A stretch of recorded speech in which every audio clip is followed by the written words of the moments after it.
This Talladega NASCAR DFS and Underdog Fantasy Picks edition of the NASCAR Gambling Podcast here on the Sports Gambling Podcast Network is brought to you by Underdog Fantasy. Play their fantasy pick'em for a chance to win 100x in NBA, MLB, MMA, NHL, golf, NASCAR, F1, and more. Sign up today using promo code RACESGPN to get a 100% deposit match. Plus, the NFL draft is coming up, and Old Fashioned Football is giving away some autographed NFL merch. Head to sportsgamblingpodcast.com/OFF contest to enter today. Driver, start your engine!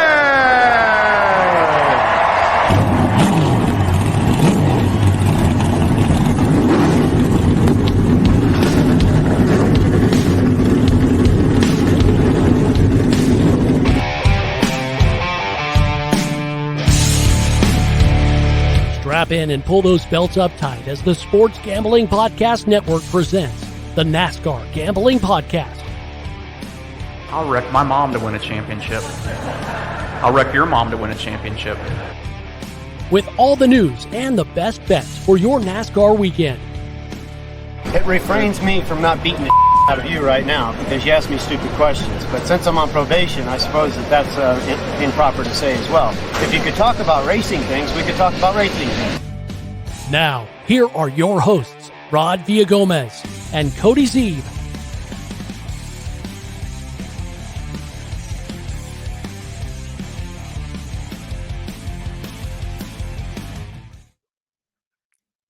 It is, of course, the NASCAR Gambling Podcast here on the Sports Gambling Podcast Network. Welcome in. He's Cody Zeeb. I'm Rod Villagomez. We are super speedway racing. We've been talking about it all week. It's Dega, baby, Cody. We're going to have a Frenchman and Ricky Bobby sprinting toward the finish line to try to win this race.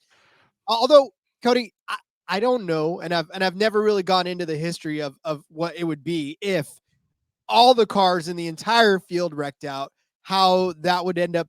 Would a foot race actually decide the race? Cody, you think they'd let it happen? Carl Edwards would like to think so, Rod. As you recall, he wrecked I believe it was Talladega, one of the Talladega or Daytona, I think it was Talladega, and decided he would get out and run to the finish line. Unfortunately, I don't think that counts. It would be interesting, if they're coming down to it and the entire field wrecked and nobody squeaked through it all, but you got to think there's always somebody that could limp through the end. I know a couple years ago at Daytona in the fall race, we had, 6 cars on the lead lap. I mean, it was a ridiculously small number. But, yeah, there's always been someone running at the end at least. It would just be so much fun. Just once. Script writers, can we make this happen? I just want to see what happens. Like, I don't throw out all the bets there, Rod. That'd be complete chaos. Literally everybody's tickets just in flames as everybody decides to cash out all at once. But yes, this is, of course, the DFS and Underdog episode of the show. Yes, we aren't live again, but I think, Cody, we've hit on this nice little sweet spot of getting this episode out earlier for you guys so that you have time to adjust and build not just trucks, but Xfinity and NASCAR type DFS lineups and have a chance to watch practice and stuff too. Yeah, we got this on Thursday for you. Plus, not really a ton will change. I mean, starting spot's obviously going to be important. There's no practice. We don't have to worry about who's fast. It means zero. Starting spot's the only thing that means something is you're going to want to go for place differential because in both of these races, you expect chaos. And we talked about it on the Xfinity show yesterday. Xfinity Series, a little bit less chaos in general, like tends to be more chalky towards the top, but chaos still happens and long shots can still hit and guys farther back, cheaper salary prices will hit as well. But yeah, this is all, I mean, it's two things, Rod. It's place differential and it's finishing position. You can't worry about anything else. Laps led mean almost nothing. It's going to change constantly throughout the day. I mean, you'll get an outlier where Jesse Love will lead 157 laps at Atlanta, but that is not the normal thing. And Atlanta's a bit of a different track. Talladega is a lot different. But, it's going to be about where you finish and surviving to the end is the biggest thing. And that's going to be something we talk about a lot today. Being alive at the end of this thing is the most important thing for where you finish. And then, of course, getting place differential. You'll hear the term stack in the back a lot this week. That doesn't mean you have to take the guys who start 38th and 37th and 36th. not bad ideas in some cases, depending on who they are, of course. But, you want to get the guys starting mid-20s, 30s for the most part. Rarely are you going to find somebody who starts in the front row kind of be optimal. Well, in Xfinity, Austin Hill will do it more times, I guess, than he doesn't, but still a risky play there for sure. But we talk about it every time we come to super speedways, right? Put all the numbers in a hat, draw out of the hat the numbers, look around the room, and the first numbers that catch your eye, put those ones in there. Get a dartboard, throw some darts and select your drivers that way. It really is a complete chaos crapshoot. But again, like we said in the betting part of it, also there are educated guesses you can make, and there are guys who statistically do better on these types of tracks, at Talladega in particular. And those are the guys, of course, we're going to try and target as far as DFS goes. Yeah, and really stacking the back, as much as it's a great philosophy for at least one or two of your lineups, it's not something you want to employ on a cash game or anything that you expect to win money on, because, well, okay. I mean, it can be profitable. It's the best. Like, you just have to take, like, stacking the back isn't just the last 5 or 6 starters. Like, it's a combination of spreading your picks throughout the field more so than just selecting. I mean, if you want to throw a lineup out there that's got, 33rd through 38th, then it's sure. Other people are going to do the same thing too, so it's not really going to be that different. And if complete chaos happens, then maybe it works. But yeah, you've got to find guys throughout the field that you're going to play. Yeah, and we'll definitely locate some of those for you and help you along the way. But I want to give a shout out, because I know you're listening to this show, and I know that you enjoy this show, and we appreciate you for it. But there are so many other great, fantastic shows here on this Sports Gambling Podcast Network, up to and including the Old Fashioned Football Show. It is hosted by our good friends Justin and Miranda Mark. They are giving you fantasy football with a twist, a lemon twist. I don't remember what an Old Fashioned has. I just drink them. I don't make them. But yeah, definitely catch that show. And the NFL draft's around the corner. Old Fashioned Football is actually giving away some autographed merch to celebrate. You want some JSN? How about some Travis Etienne? Maybe J.K. Dobbins? Maybe Frank Gore? Well, maybe not Frank Gore, because I've got the entry for Frank Gore in, so you guys can't have that one. But for the rest of them, make sure you're entering this contest. Old Fashioned Football. Come for the football, stay for the whiskey. Go to sportsgamblingpodcast.com/OFF contest to get that very, very sexy merchandise. I think we're planning on releasing this earlier on Thursday, Rod. Thursday, if you're listening to this beforehand, Thursday around 7 Central. I'm going to be on with the Old Fashioned Football there, a little roundtable talking about the NFL draft. That's going to be a lot of fun. So make sure you check that out. And if you're listening after that time, of course, it's in the podcast feed all over on the YouTube. So make sure you go check it out. Love that show always anyways. I'm going to be on there, so check it out for me, of course. But no, they're a great show always to listen to and never miss an episode. Love those guys, and you should also never miss an episode. You should never miss an episode. I got to tell you right now, I am so lucky to have had you and Justin and Miranda all kind of come into my orbit around the same time, because not only have we been good podcast partners, but our group chats are always fire. So yes, you got to love that.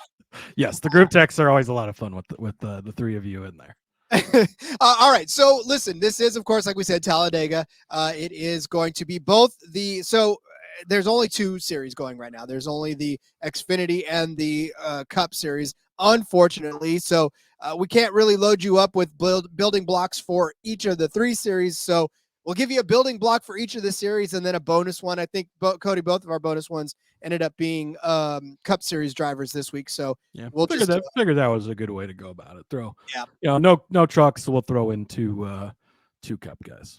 Yeah, because and again, also the reason you'll have more time to get those lineups set for yourself. But go ahead. Sorry. Yeah. And in the past few weeks, we've been doing separate episodes when there's not a truck series or not the Xfinity series. But Rod, tomorrow I'm going to be back on Friday. Myself and F1 Capper from the F1 Money Gang. We're going to be on talking about IndyCar. We're recording this on Wednesday. We'll see if we get odds by Friday. That's the hope. If not, we'll be on talking about the Long Beach Grand Prix anyways. So make sure you're tuning in and joining us for that, because it's going to be a lot of fun to chat with him about some IndyCar. I can't wait to watch that one. It's been so long. Like I'm ready for it, right? There's F1, there's IndyCar, there's Daytona. There's Talladega. Like this is it's a great weekend for racing. Yes. It's also always a good time to remind everyone why we need Rod to host the show. Because you'll see how not smoothly it goes when I'm in charge. I have all faith in you. We are 394 episodes into this show, Cody. I'm pretty sure. Crazy. I know. A lot of fucking I know. We're episodes. 6 episodes away from 400. Oof, that's crazy. Yeah. If somebody would have told you back in 2022 that Cody Zeeb would be hosted of 400 episodes of a podcast, what would younger Cody Zeeb have said? Yeah, absolutely not. I mean, younger Cody Zeeb wasn't even sure when Rod asked about doing one episode. So, and here we are. So I guess it worked out. Beautiful stuff. All right. Well, let's set up the Xfinity race for you as we give you the building blocks for this Xfinity race. It is the Ag Pro 300, which, by the way, never try to put things together at 7:00 in the morning when you just barely woken up and your faculties aren't with you, because all day long I was like, well, okay, all day long for a couple of hours, I thought this was the what's it, something tire, General Tire 200 or whatever. That's the ARCA race, Rod. So I was all set for that one, and then I was like, why did Cody put Ag Pro 300 in this? Good thing Cody made this sheet this week, I guess, huh? Swear to God, the coffee had not kicked in yet. So this is the Ag Pro 300. I wish we could have DFS for the ARCA race, Rod. That'd be ARCA DFS on a super speedway. What are we doing? Like, help us out here. We need that in our lives. That would be fantastic. We're set for 113 laps around this 2.660 mile paved track for a 300.580 mile race. Like Cody said, lap leaders on this one, not going to be a major factor. And I'll tell you why. If you look at last season's race, the total lap leader of this one was 20 laps. That was Brett Moffitt, actually, who had 20 laps led on this track. There was 18 by Ryan Sieg, 14 by Austin Hill, 17 by Jeb Burton. So again, that was the fall race on this one. Not a whole lot of parity in that one, as far as you missed out on only a few.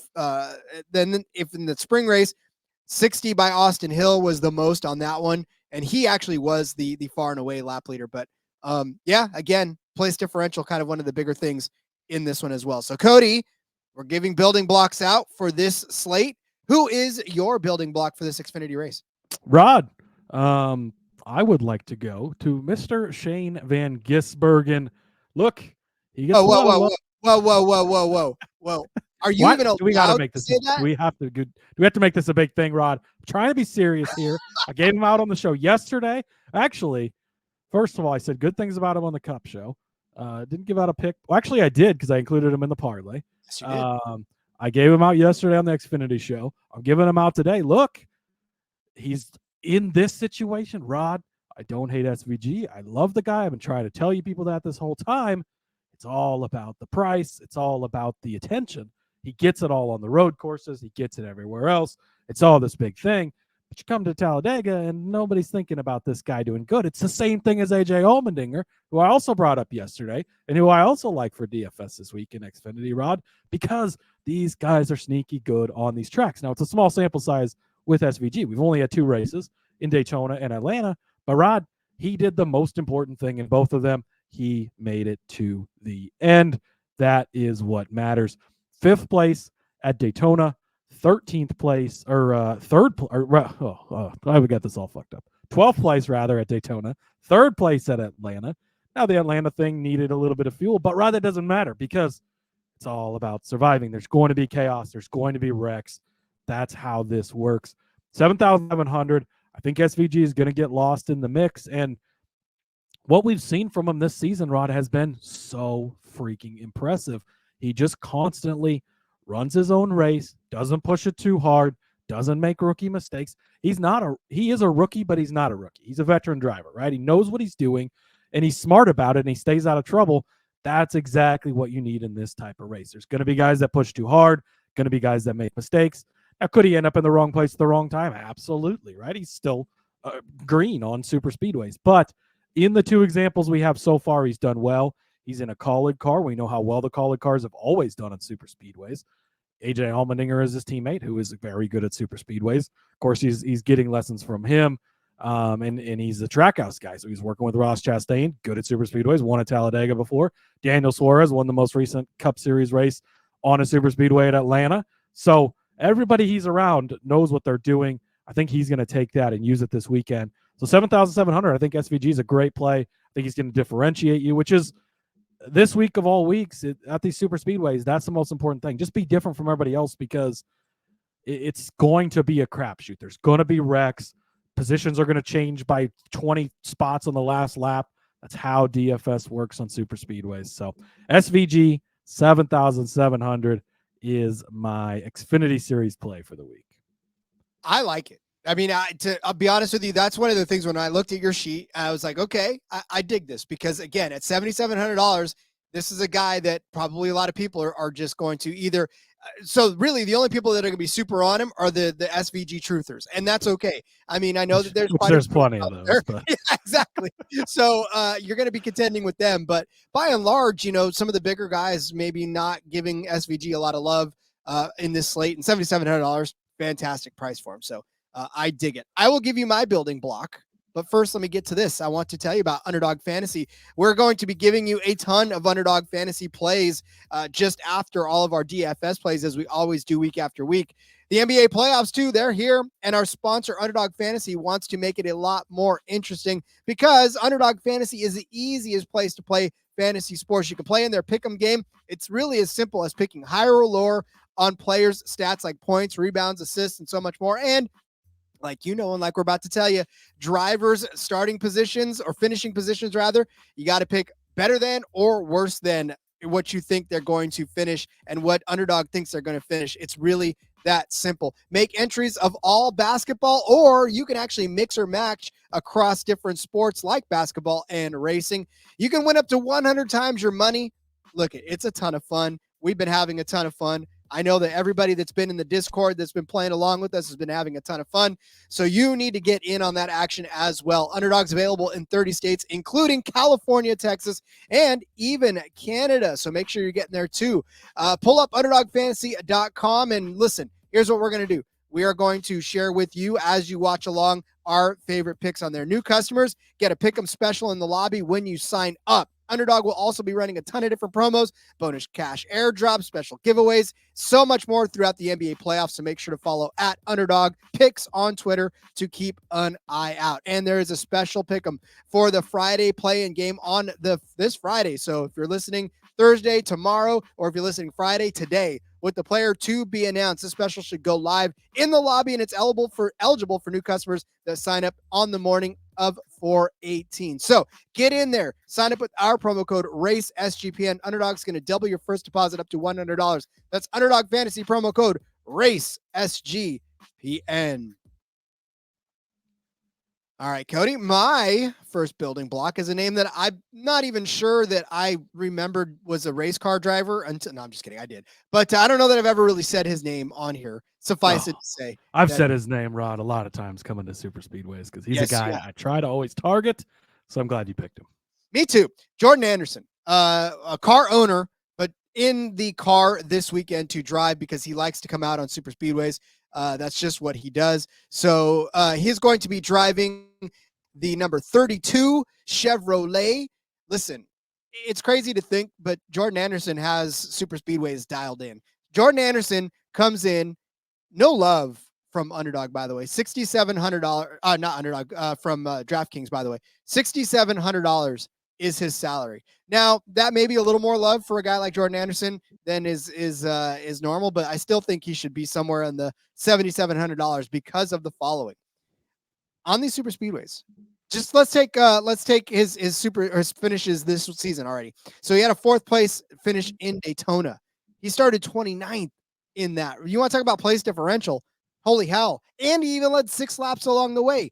This 32 car, which is living in obscurity for most of the season, pops its head out almost like Punxsutawney Phil and predicts a top 5 finish for himself each and every week. So 29th place start, 4th place finish, right, at Daytona. Atlanta, tough break for him. Started 38th, dead last, finished 38th, but he had a steering problem. 98 laps in this one did he run actually before he had that steering problem. Such a disappointing race for him. But again, that tends to happen every once in a while. You can't really predict a steering issue. He probably would have charged his way up to the front if he would have done it. Now, granted, he didn't finish in the top 10 in either one of the stages, but still, it's difficult when you have a steering problem. You can't really do that. But Daytona in general, right? The last 2 races for him on this track, the fall of 2023, started 37th, finished 15th. And like we said earlier, started 29th, finished 4th. Those are 2 fantastic DFS days for a guy that's $6,700. But on this track in particular, he has 1 career start in the Xfinity Series, started 29th. Oh, guess what? He finished inside of the top 5. He finished in 5th place on that particular day. I don't know what it is about super speedways. I don't know what it is about him being able to just sort of stay out of trouble and find his way to a top 5 finish in these instances. But the 3 times that he's done it, been absolutely, or twice that he's done it on super speedways, and 3 times that he's finished inside the top 15, fantastic DFS days for Jordan Anderson at $6,700. This is a building block that's going to allow you to stack a lot of great drivers on top of him. Yeah, I love him as a good play. He's been really good in the truck series on super speedways as well. And like you said, these are the races he targets as the car owner to come back and race, because he knows he gives himself a really good chance to do well. And yeah, maybe he doesn't show up in the stages, but who cares? As long as he's there at the end, that's really the only thing that matters. That's what you're looking for. So yeah, Jordan Anderson, a guy that I always love to look at and target when we get to these tracks. Well, fantastic. I just followed your lead and did the same thing. So, all right, well, let's turn our attention to the Xfinity, or the Cup Series, rather. We wrap up the Xfinity Series, turn our attention to the Cup Series. Geico 500. It is 188 laps around this 2.660 mile track. Like we talked about too, it's the same type of thing for the Cup Series. Not a lot of chasing after lap leaders, because there's probably only going to be, I don't know, Joey Logano last fall led 48 laps. He was the lap leader far and away. The next one was Austin Cindric with 15, Ricky Stenhouse with 14. So yeah, if you pick Logano, you were happy because he led you a ton of laps. But at the same time, if you would have picked somebody with a better place differential, what got you more. Blaney led 47 laps in the spring. Bubba Wallace led 35. Then it was Martin Truex with 19, Chase Elliott at 18. So again, lap leaders, usually important, not quite so much here. You can probably find some good value elsewhere on the board. So Cody, as we start to give folks building blocks, where are we starting? Yeah, first place I'm going to go to, Rod, a guy we didn't talk about on the betting episode this week, but that I wanted to make sure we highlighted because he's pretty good at these types of tracks. Justin Haley, $5,600. Also, wanted to mention too, you don't have to spend, and you probably shouldn't spend your entire budget this week. It is okay to leave $1,000, $2,000. I've left $4,000 or $5,000 on the table when it comes to building DFS lineups at super speedways, Rod. So very unimportant. Just take the plays that you want and the plays that you like. Justin Haley is a great play. $5,600. He is nice and cheap for you. Rod, his last 7 finishes at Talladega: 6th, 19th, 15th, 12th, 20th, 30th, and 11th. All pretty good finishes. His first career start here was a DNF. Since then, 7 for 7, making it to the end.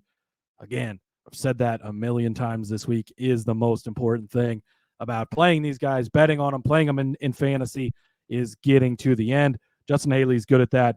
You know, at 5,600, finishing 6th in the last time we were out here, 9th, 15th, 12th. These are all great finishes by a car like that. And he's good at getting there to the end. He's won twice here in the Xfinity Series before, so he knows how to get it done. Yes, I understand all of this was previously in Kaulig cars. Now he's in a Rick Ware car. It still doesn't matter because these Rick Ware cars have actually been better than Kaulig this season anyways, Rod. But when it comes to the super speedways, they're all running in the pack. They're all getting it done. We've seen guys like Riley Herbst do well in these Rick Ware cars in the past on super speedways. Even guys like Cody Ware have gotten good finishes, and we kind of know the level of driver he is. So zero worry about that, even though these are all Kaulig statistics in the past. I don't think there's any difference there. He's also 5 for 5 finishing in the top 8 in the Xfinity Series at Talladega. So he's got it figured out. We know how good he is at Daytona. I think he's won 2 or 3 times there in Xfinity as well. Actually has a cup win there. A little bit different situation, right? Brain, nobody saw coming that he got the win, but hey, still a win and it counts, right? So he's really good at super speedways. Justin Haley, 5,600. It's a name we roll out for super speedways, and every once in a while a short track or something, because we did see some good speed in the Busch Clash. So, God, could you imagine though? I don't know. Does Justin Haley get better if he has better equipment? That's the question. Like much better equipment. Does he? If he was picked up by SHR instead of Noah Gragson, like would we be talking about the 10 car more? Probably. Yeah. I mean, I think he's a fairly talented driver. It's hard to know because we've not. I mean, so like the places that we've seen him in Colleague and Xfinity, he was very good, and they were a good program at the time, and they're still decent in Xfinity at least, and he ran pretty well above where Colleague should have been in the Cup Series. Colleague's taken a step back since he left, and Rick Ware's taken a step up. So is that just the equipment? Is that also him? I think it's a combination. I mean, you never know how these guys would do in bigger rides, right? But he's a solid driver for sure, and Rick Ware, to the point of them trying to build and get bigger and better, they locked him up for multiple years. They signed that deal with, by the way, RFK is their alliance partner. So if he's working with Brad Keselowski and Chris Buescher late in this race, pretty fucking good spot to be, because we know how good those guys are at drafting on super speedways. We know how good Ford is on super speedways. And we know that Ford is desperate to get a win this weekend because they've not gotten any wins this season. So, Haley's definitely a guy that he's solid anywhere. And I mean, really on a week-to-week basis, he's not a bad DFS play because he's cheap and he does outperform us where you think the equipment should be. So, but especially here on super speedways. Agreed. All right. Well, this is part of my stacking the back philosophy guy. And really, this is one where I'm telling you is a building block, but you might want to put some extra reinforcement behind this one and or around this one to make it work, because Zane Smith at $5,700 might make you very queasy. But it's like I said in the Cup show and the Xfinity show, my only handicap on this one is because Dega. Like I there's really just no other explanation as to maybe just sliding him into because $5,700 will free you up for a lot of other drivers on this one. Look, in the Truck Series, Zane Smith had back-to-back wins at Daytona, right? So he can get around. In fact, and I know it's not apples to apples, but it's definitely apples to at least like one kind of apple to another kind of apple, like a Granny Smith to a Red Delicious. I mean, they're still apples, but they're a little different, right? Apple enthusiasts will tell you that they're not the same. But in the 2022 race here at Daytona, rather, Zane Smith started 20th and won the race. 2023 started 15th, won the race. So he definitely knows how to keep himself in the pack and in and around the front. Only problem is that Talladega has not been a good track for him in the Truck Series. Finishes of 33rd, 17th, 32nd. Like this is a frustrating track for Zane Smith, but clear the slate because he is in a Cup car. And unfortunately, it's kind of a rough go for him anyways in this Cup car. His average finish 28.9. However, at Daytona, he did start 13th and did start 14th rather and finished 13th. I'll take that out of Zane Smith this week. I tell you right, it's $5,700. I will take a 32-point day out of him because that means that he's got all the fenders on. He's definitely been running around and keeping himself out of trouble. And like Cody has said several times over, he's just got to finish this race. He's just got to get there like he did at Daytona and stay close enough to the front to where he can turn in a good finish. Now, I'm hoping he has a starting position of 23rd or worse, because that means that this has all the potential in the world if he turns in another 13th place finish. Because again, a top 15 is really what I'm after out of Zane Smith. Josh Berry, Zane Smith. It's almost the same driver, yet not. But we also know that Spire is not bad at super speedways, right? We always talk about Corey LaJoie time and time again. Carson Hocevar has been doing great things. Zane Smith seems to be the weakest link in the Spire driver's garage right now, but he's not for lack of talent. It's just something's not clicking. So hopefully this super speedway gives him some sort of kick in the ass again. Maybe he reminds himself of Daytona and he can keep clean and turn in a good finish. And like I said, really just there's no place to go but up on a $5,700 salary. So give me Zane Smith right there at $5,700. Yeah, and teams like this that have really struggled, I mean, they've struggled to the max, right? This is the type of place where their entire trajectory of everything can change. If he somehow comes out with a win this weekend, like boom, all of a sudden that car's in the playoffs. Oh yeah, sure, Hocevar and LaJoie are running better, but he's the one that's in the playoffs, right? And things change quickly. They know that. And he's a guy that a lot of people are just going to skip right over, Rod, because he has been shit this year. He's not been good at all. And he's burned people when they've played him. And he sucked just in a general sense. And everybody's got that fresh in their minds. So you're going to skip right over him in your head. You're going to be like, nope, not even playing that. I mean, I looked at him and didn't pick him, Rod, because I thought the same thing, right? So that's where you get an advantage here. And again, being different makes a difference. We know how good he is at super speedways. We saw it for years in the Truck Series. We've seen it even in the Cup Series at Daytona. So, I think Zane Smith is a good guy that will differentiate you and has very good upside as well. And will also frustrate you when he actually ultimately crashes out of this race. But whatever. I mean, it'll be fun. Well, 5 of your 6 drivers likely. Those little red cars are not going to be your friend. There's a lot of upside down red cars on the DFS lineup this week. All right, Cody, where are we going next? Yeah, Eric Jones for me, Rod. Did I write this down? $7,000. Is he really $7,000? I need to double check that because that's kind of insane. But Eric Jones. And now the thing about Eric Jones this week, Rod, is he's going to be popular. So keep that in mind because everybody and their brother's on him because he's really fucking good here, which makes a lot of sense then, right? He is $7,000, so that was correct. But yeah, Eric Jones, very, very good at Talladega Superspeedway. This is just a track he's got figured out, and he has done really well here. We talked about him a lot in the betting episode on Tuesday, Rod. 26th place here in the fall, so not the greatest of runs, of course, but prior to that, 4 straight finishes inside the top 9 with 3 6th place finishes exactly, and then a 9th place finish, 127th place outlier in there, and then prior to that, 2nd place, 5th place, so that's 6 of the last 8, Rod, 9th place or better for Eric Jones.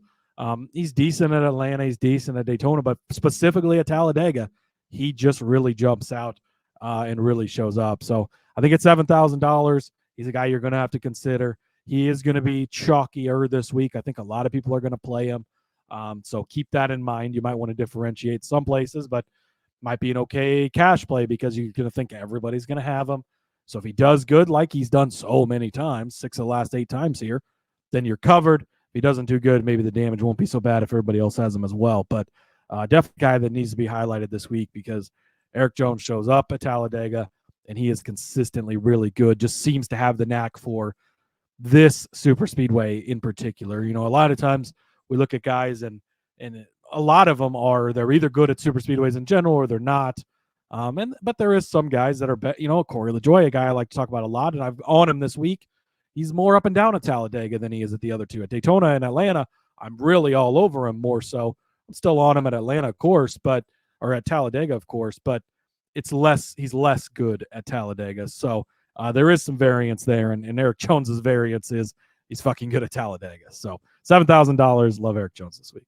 Well, and he's averaging 28 fantasy points per race. He got you 42 on a $7,600 salary at Daytona. That's almost 7 times. I mean, it's almost hard to get 7 times your investment on a guy at $7,000. But I mean, if you are in for that again, and I like Legacy's chances this week, I really do. Like I said, they showed well at Daytona. Hopefully they can do it again. They've got the Toyota running mates who all are running well. All of these Joe Gibb cars are running well. 2311's running well. So, they're just another 2 in that wall. They get linked up together again. And I think it's smooth sailing for both of those Legacy guys if they can just kind of keep with the rest of those Toyotas. So I like it. I like the Eric Jones play. And I know everybody else is going to, but whatever. Somebody that maybe not everybody will be on, but I don't know. This one's going to be pretty chalky too, Rod. It's going to have to be. It's going to have to be chalky. Ryan Blaney. He's the most expensive guy on this slate. I would hope that scares a lot of people away because $11,000 on a super speedway feels like a very outrageous price to pay. But honestly, you have to. You have to have Ryan Blaney in at least one or more of your lineups. I think you have to have at least one. Because if he does come out and do exactly what he's supposed to do, then you're golden. If he doesn't, okay, that's a super speedway for you. But at least one of your lineups have to have Ryan Blaney. The guy is averaging the best finishing position here out of all the drivers since February 2021. His average finish here is 6.7. The next best person on there is Anthony Alfredo at 11. Oh, wait, never mind. It doesn't matter. The last full-time guy that's been driving at least 6 races for him, Chase Elliott, 11.5. He has led 11.2% of the laps on this track since February of 2021. And just to put things in perspective, in that time frame as well, this is his 6th best track as far as average finishing position, right? It goes Phoenix for him at 4.1, Michigan at 5, Gateway at 5, Martinsville at 6, Atlanta at 6.6, and then there's Talladega at 6.6. He has 1 win, 3 top 5s, 4 top 10s, and then 6 top 20s. He's finished inside of this. And then, look, his average driver rating here, 99.4. He's led 120 laps around this track since, I'm telling you, it's just ridiculous. Like, Ryan Blaney is going to be fantastic. You look at his finishing positions, like I said, first, second, 11th, leading 8, 47, 31, 23, especially in the spring race. He led 23 in the spring of 2022 and then 47 in the spring of 2023. So he's got this spring race thing on lock. Even in that race where he didn't finish in the top 3 in April of 2022, he started, finished 11th, led 23 laps. That is a fantastic day in DFS, and that'd be pretty good for $11,000, because all you really want out of $11,000 is hopefully to get you 3 or 4 times your investment. So if they get you about 40 points, that's golden. But if they get you anywhere in the vicinity of 50 to 60 points, you're loving life. So Ryan Blaney, I know he's the most expensive driver. I know it's chalk, Rod. Very hard to call Ryan Blaney on this one. Could have very easily told you not to play Ryan Blaney, so shut up. But yeah, Ryan Blaney, 11,000, building block for your DFS lineup. Yeah, I mean, it's hard to argue with Ryan Blaney and what he's done here. He is going to, I think he'll be the most popular driver, so keep that in mind. I like to be, after I gave out a guy that's going to be chalky as well, I like to say that I like to be contrarian, but I do like to be contrarian, so I'll probably be light on the Blaney this week, but he's a guy you need to know about as well as he does, Rod. You throw those 4 guys in there, you toss in a guy like Tyrone Gibbs at 7,500, John Hunter Nemechek, who's going to win this weekend at 6,000, leave $7,200 on the board, Rod. But we got a pretty solid lineup with some really good guys here. So I'm going to toss that one in there and see if we can win some money this weekend. That's what I'm saying. If you put Ryan Blaney, you could still put Ryan Blaney in and have, and like, again, like price almost means nothing this week. I mean, you're not going to be able to get like Blaney and Keselowski and Elliott and Logano, but you shouldn't have that lineup anyway. So, I mean, the chances of all those guys getting there and starting all worse than 20th is probably not very good anyways. Yeah, I think that, price almost doesn't matter this week. And if you do have a lineup that leaves $7,000 on the table, it has a chance to still end up being the lineup that hits. So be free with the money this week and don't worry too much about what the salaries are. Indeed. All right. Well, then let's wrap up the DFS edition by giving you all of the drivers that we suggested to you as building blocks, starting with the Xfinity race. Cody gave you SVG at $7,700 as his building block. I said Jordan Anderson at $6,700 would be a great building block. And then in the Cup Series, Cody gave you Justin Haley at $5,600. I gave you Zane Smith at $5,700. Cody gave you Eric Jones at $7,000, and I said Ryan Blaney at $1,100 for this slate. All right, let's get to the underdog portion of this show. If you have not played underdog yet, please make sure you go up over there to Underdog Fantasy. You can find them on the website or on the app and sign up with our promo code RACESGPN. Get a 100% deposit match up to $100. Make sure you're doing that. It's simple to play for the racing part of this too. They're giving you finishing positions, projected finishing positions for each driver where Underdog thinks that they're going to finish. All you have to do is say whether you think the driver is going to finish better than or worse than that position. Thank God again for the language cleanup, because I'm still having trouble on the books. Like when I'm trying to figure out over or under on that one, I'm like, or higher than or lower than or anything. So yes, better than or worse than the finish position. So we're going to give you a driver each from, actually, no, we don't have any Xfinity at the time of the recording. So just keep an eye on the Discord. We'll flood that with some plays as well. So we'll just give you 3 Cup drivers for this one. What say we, Cody? Yeah, I am going to be heavily invested in the Underdog this week, Rod.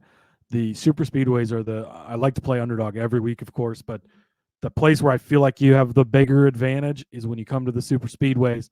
You could lean heavy towards the worst ends, Rod. Chaos is going to happen. Drivers are not going to finish well, and that's where I'm going to start here. I'm going to start with William Byron, worse than 7.5. This is not necessarily a take on William Byron's going to be bad or hating on William Byron, Rod, but the way you have to look at this, and I tried to explain this in the Discord the other day as well, you're saying that he has to finish 7th or better to hit this, right? And on a normal week, can he finish better than 7th place? Absolutely, right? And farther back behind that, there's only 10 guys maybe that could beat him past that 7th place marker. But Rod, this week, any one of these 38 guys really can win this race. I mean, Cody Ware, BJ McLeod, you're starting to push it, but it's not out of the question. And those guys can finish in the top 10 because we've seen them do it before, Rod. So there's just so much variance here. William Byron can get caught up in a wreck. It happens to everybody. And that's really what you're hedging on as you go and take an under or a worse than like this. And so basically I looked at the board and he was one of the highest numbers or lowest numbers, whatever way you want to look at it, 7.5, the smallest numbers. And that makes me want to go, worse than. You look at his last 2 races, Rod, 2nd here in the fall, 7th here in the spring. So you wouldn't have hit this in either of those. But Rod, 12 starts at Talladega, only 4 times has he finished better than 7.5. And that's what you're looking for. Even at the the results before last year in 2022, 12th and 15th. I mean, he made it to the end. He was running at the end of the races. He was still in it, didn't get caught up in wrecks. But still, even if he's leading the race on the very last lap, it doesn't mean he's going to hit the under on this. Or I got to get better at this. He's not going to hit the better than on this, right? There's only 6 spots available there. And in my opinion, all 38 drivers are open to fill those 6 spots. Makes it so hard to go better than. So this is simply a numbers game. It's not hating on Byron. Obviously, he's been good here. Won the Daytona 500 earlier this season, Rod. But super speedways can be super speedways. And I had a bet on him even in the betting episode earlier this week. But this is just playing the numbers game. So take William Byron worse than 7.5.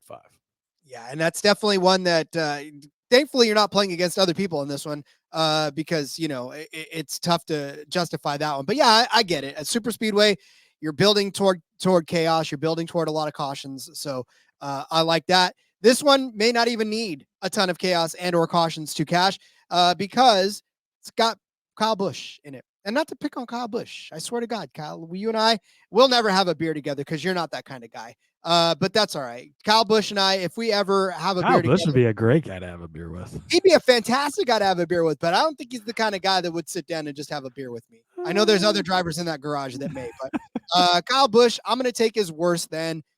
This one's set at 9.5. This one is crazy because the books have him at 12.5. This is 9.5. I'm definitely taking the worst then. I do not think Kyle Busch is going to have a top 10 run at Talladega. And it's not because Kyle Busch is not a talented race car driver, one of the best to ever do it. He's just been on an absolute terrible run as of late. I say terrible. He did have a top 10 last week, but that was at Texas. And that's still in a weird Texas race for me. And yes, he did have a 12th place at Daytona, but that's Daytona. On this track in particular, Kyle Busch's average finishing position is 20th. His average starting position is 18th. But Rod, Kyle won this race last season. Yeah, he did. He did fantastic. And that was great to see him do that. But then in the fall, he finished 25th, which is what I think we're in for. Because before that, he finished 20th. Then he finished 3rd in that Gibbs car in the spring. 27th, 18th, 27th, 32nd, 19th before that. Yeah, he could pop up and have a top 3 finish like he did twice, but that was only twice in the span of about 9 races there. It has been completely horrendous for him. In fact, you have to scroll all the way down to 16th place in the list of drivers. Now, granted, there's other guys like Kaz Gralla and Anthony Alfredo, but even still, his average finish on this track, 15.7, way outside of the range of 9.5. So not even anywhere near where you want him to be when it comes to finishing position. So a top 10, he's not averaging that type of finish in this one. 25th, 17th, 26th, 12th are our starting positions. And 25th, 1st, 20th, 3rd, I read those to you already. Look, it's just not been necessarily the best season for Kyle Busch, and he'll be the first to tell you that, right? His average finish is 15.8 in general this season. He's had 3 top 10s, that 9th place at Texas, 9th place at Austin, 3rd place at Atlanta. So 2 super speedway-esque type races, 2 good finishes for him, but this is Talladega. This is a different monster altogether, and 15.7 is not going to cut it when your finishing position is set at 9.5. So give me Kyle Busch, worse than 9.5 finishing position. Yeah, this is another one where, again, you're playing the number. if Kyle Busch comes out and wins, not going to be surprised he won this race last season. Of course, we know, Rod, but only twice in the last 13 races has he finished better than this number. 37 starts at Talladega, Rod. 8 times he's finished better than 9.5. That's, again, it's not necessarily just hate on Kyle Busch. You're just playing the numbers because these races are chaotic, because everyone has a chance. Anyone has a chance. That's how it goes. So you got to lean to the worst ends on most of these, Rod. And one worse than that I had circled right away, raced over to the document to put this in because, Rod, it says right here in the NASCAR Gambling Bible, fade Kyle Larson on super speedways. Underdog, Rod, they're not quite as generous as the books have been. They labeled him at 14.5. Doesn't matter. You hammer the under. Rod, 1 for 43, finishing inside the top 5 on super speedways in his Cup Series career. He's just not good at super speedways. I found a clip. I shared it yesterday in the Discord. I don't know if you saw it, Rod, but Kyle Larson basically said something to the effect of, the one thing I'm sure of when we come to Talladega is we're going to get wrecked, and talking about how he just doesn't like it. So, I mean, you go back and you look, right? So he's set at 14.5. The last 3 races, he's not hit that. 4 races ago in the spring of 22, he did have a 4th place. That was his one career top 5 finish, Rod. You have to go back. So let's see.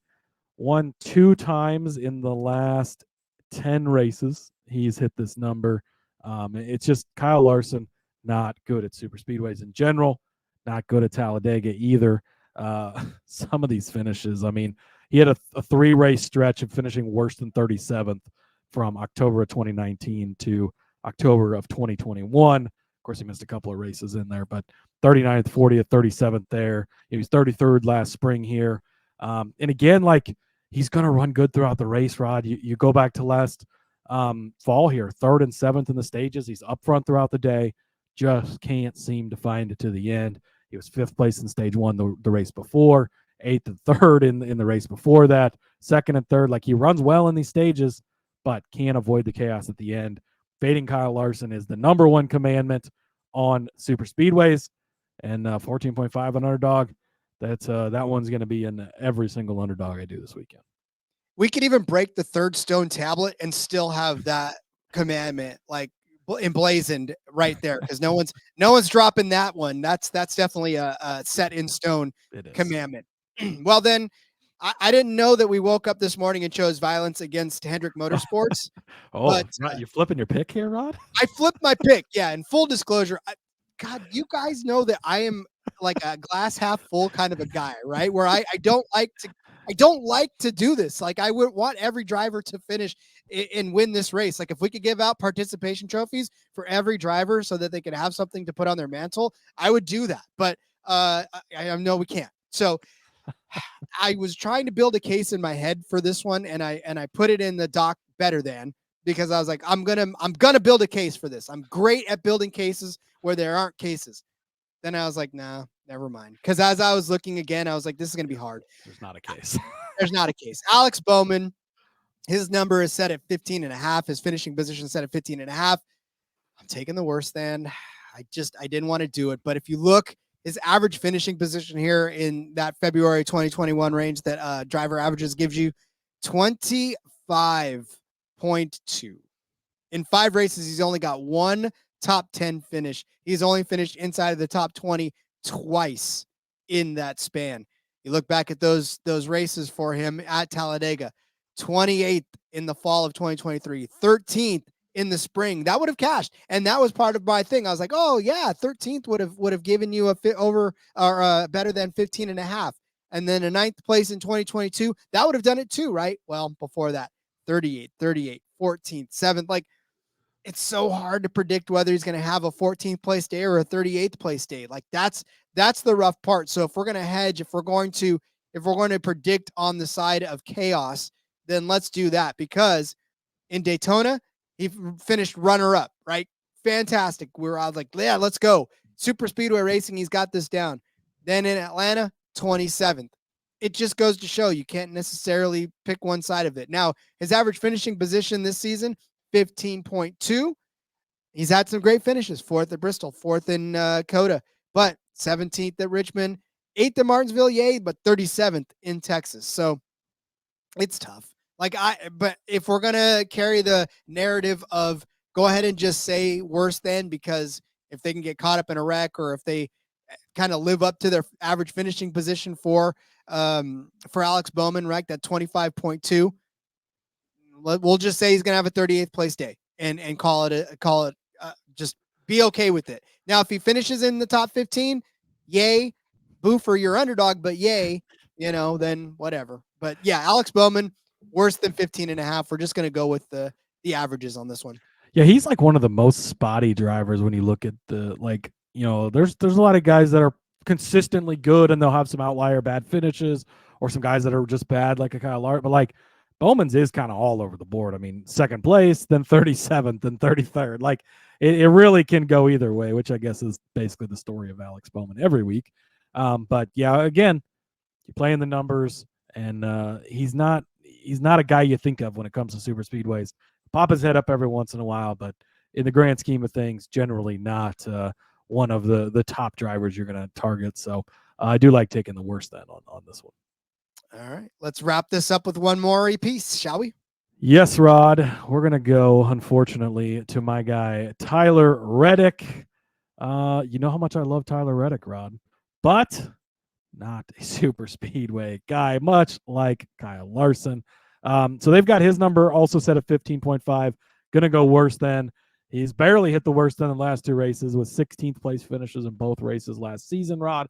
But prior to that, 28th, 39th, 39th. Did have a couple of 7th place finishes back with RCR prior to that, but 20th in his first career start. So again, 8 career starts at Talladega. He's only got better than this in 2 of those 8 races. So 8 out of 6 times you're hitting the worst then for Tyler Reddick. Man, you know how high I am on him every week, but not good at super speedways. Then you toss in yet again, fucking just blowing a huge lead under green flag pit stops for having issues last week on pit road. They cannot seem to figure their shit out in the 45 camp. And you toss that on top of not being great at super speedways, Rod. He's a guy that I just got to fade a little bit. I mean, you look at what he's done at Daytona on top of this, 29th, 25th, 39th. He did have a 2nd place here in August of 22, but that was that rain race, which was utter chaos. He ended up, being one of the, I believe, 6 cars that were left on the lead lap and pushed Austin Dillon to that win that day, his teammate at the time, of course. But, 35th before that, 27th, 29th, 28th, 27th. Like, are we seeing a pattern here? Not good at super speedways. Couple of outliers, and every driver is going to have a couple of outliers, except for Kyle Larson. He's only got 1, really. But every driver is going to have those races, right, where they just happen to get lucky, survive, things go their way. But for the most part, things don't go Tyler Reddick's way. So one of the few times you're going to hear me go against Reddick, Rod, but I think at worse than 15.5, he's one you got to go against this week. Sadly enough. And again, I want all these drivers. I want to cradle them and tell them it's going to be okay, and push them across the finish line in first, but we can't. Unfortunately, somebody's got to finish worse than 15.5, and it's probably going to end up being Tyler Reddick this week. It's going to probably end up being Bowman and Larson and Busch and Byron. Like a lot of these cars, especially, look, even if they are running up front, all it takes is for one of those guys to get squirrely and take everybody else out. And then all of a sudden, the 10th place cars and back are all beneficiaries of it, because they're going to be the ones that are up front at that point until another wreck takes them all out. So we'll see how that goes. I will say too, just real quick, Rod, before you get into your next one, like you can kind of tell Underdog understands how this is going, right? A lot of drivers have 15.5, 14.5, all in this range, because it's like, well, they could be better than, but likely they're not going to be. You don't really know. I mean, it's hard to set a line because, is Kyle Larson going to run better than 14.5 all day? Yeah, he is. But is he going to finish better than 14.5? Probably not, right? So that's like, you can tell that they're even unsure, and maybe they're trying to trap the people that aren't paying attention to, hey, it's Talladega, Kyle Larson's not good. They get on and they're like, ooh, Kyle Larson 14.5. Yeah, he always finishes better than that, right? Not so much, Rob. only on tracks that aren't gigantic and huge and draft. So, All right. Well, speaking of another guy that kind of is and isn't a super speedway guy at the same time, that's Martin Truex Jr. I don't know where you get kind of is, Rod, because Well, because at I Daytona, think this isn't I'll Daytona. well, I was going to say, allow me to expand on this, as Martin Truex Jr., surprise, is also a 15.5 projected finisher in this one. I am taking the worst then on this one as well. This one I didn't have to flip. This one I was definitely just going ahead and taking on this one, because Martin Truex Jr., listen, it's so crazy to think, because you know that those Toyotas, and I just said those Toyotas are actually going to be running well, but for whatever reason, Martin Truex Jr., average finishing position on this track, 19.8 since February of 2022. You look back at his finishes, 18th, 27th, 26th, 5th, 12th. Those two would have gotten you the better than on this one. But 31st, 23rd, 23rd, 26th, 20th, 23rd, 26th, 23rd, 35th, 40th. That's going all the way back to October of 2016 in that number 78 Furniture Row. I mean, that is ridiculous. Only twice in the last 15 races has he finished better than this number. I can't even twist that to make it sound good. I could say he's done it twice in the last 5 races. That would be a great twist on it, but that's still not good enough to make me feel good at this. Now, you were talking about him maybe being a good, well, look at Daytona, 15th, 14th, 24th, 4th, or 15th, then a couple of 8th place finishes, a 6th place finish in there. So not quite as terrible at Daytona, but like Cody said, we're not at Daytona. We're at Talladega, in which Truex is horrible. The last 2 super speedway-esque races this season, Daytona, he finished 15th, great. Atlanta, he finished 12th, great. But that's not Talladega. I'm telling you right now, Talladega's got his number, and this number is worse than 15.5. Yeah, I mean, no argument from me here. I mean, if you're telling me something's hit 13 out of the last 15 times, Rod, that's a pretty convincing story. You look overall, only 12 of 38 times has he finished better than this. So you have to go worse than. It's crazy. I don't remember April of 22. That's the race Larson got his only career top 5, and Truex was also 5th place in this one. So I don't remember what that race. If that was the one, was that the one where we started seeing the injuries early? And there was like no wrecks because everybody was being super safe in this new car or something. Because I'll tell you, Chastain won that race. Dylan finished 2nd. Busch finished 3rd. Larson finished 4th. Truex finished 5th. Eric Jones finished 6th. So I felt like that was the fall race where nobody wrecked. But man, I don't know. Like that race just seems to be an outlier because both Truex and Larson had good days that day. But yeah, I mean, again, the numbers scream.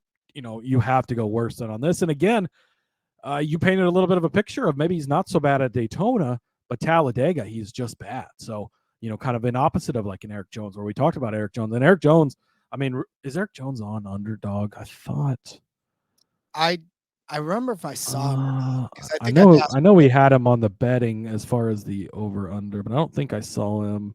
No, I don't see him on here. So, I mean, like, he's one of the guys I would consider, like, man, it's just to try and find a guy that you want to take. I think if you're building any underdogs this week, Rod, if you want to call your shot on someone, I mean, like Byron's at 7.5, Keselowski 7.5, and yes, Rod, I know only Dale Earnhardt Sr. has more wins than him. He's tied with Junior and with Jeff Gordon for wins here, but go back and look, there's a lot of times he hasn't finished very good either. So, man, it's tough to even make too strong of a case for any better thans this week. So I tweeted one out on, I think that was Tuesday, that I tweeted out the first one that I put in for the weekend.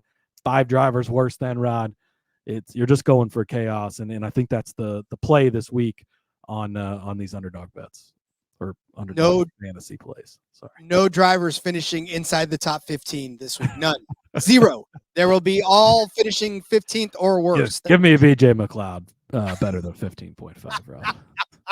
Oh man, you want to talk about chaos. All right, let's go over these plays for you one last time so you can go and start stacking that multiplier up for yourself. Cody started you out with William Byron worse than 7.5 in his finishing position. I said Busch would be worse than 9.5. Cody said Larson would be worse than 14.5, and I said Bowman would be worse than 15.5. Cody said Reddick would also be worse than 15.5, and I threw in Truex worse than 15.5 just for good measure. For this Geico 500 from Talladega, baby. Cannot wait. We need to hurry up and get to the racing. Yes, we do, Rod. Can't wait. Sad we don't have no trucks this week, so we got to wait till Saturday for Xfinity. We'll keep an eye on the weather because things not looking good, but still early in the week. Hopefully they will change, and we'll get these races in to their full scheduled distance. Indeed. All right. Well, then, Cody, as we wrap things up here, why don't we send everybody off by letting them know where they can find you out there in the world of social media?